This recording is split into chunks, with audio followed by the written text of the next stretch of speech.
मुजफ्फरगढ़ से सलाम के लिए आए, सलाम को सुन रहे हो तो वो ऐलान वाली जगह पर पहुँच जाए, उनके साथ भी ऐलान वाली जगह पर ही तो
मुजफ्फरगढ़ से सलाम के लिए आए, सलाम को सुन रहे हो तो वो ऐलान वाली जगह पर पहुँच जाए, उनके साथ भी ऐलान वाली जगह पर ही तो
अब आप पीछे मुझे ठेके में खड़े हो, आप आगे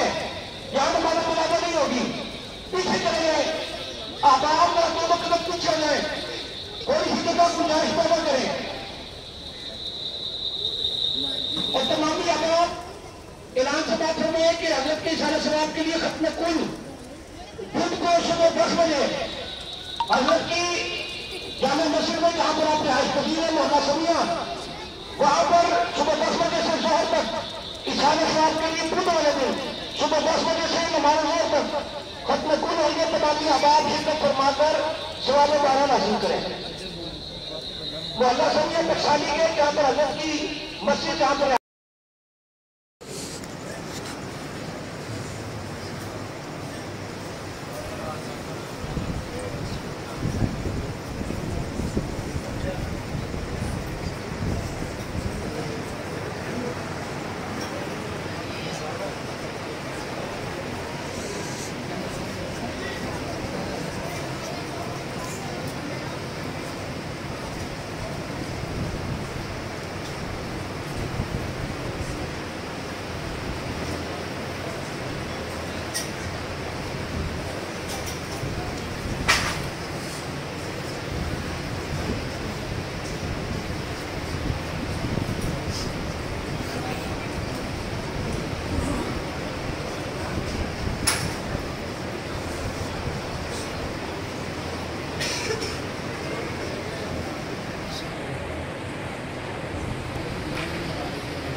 नमाज पढ़ाना सरकार नमाज नहीं पढ़नी।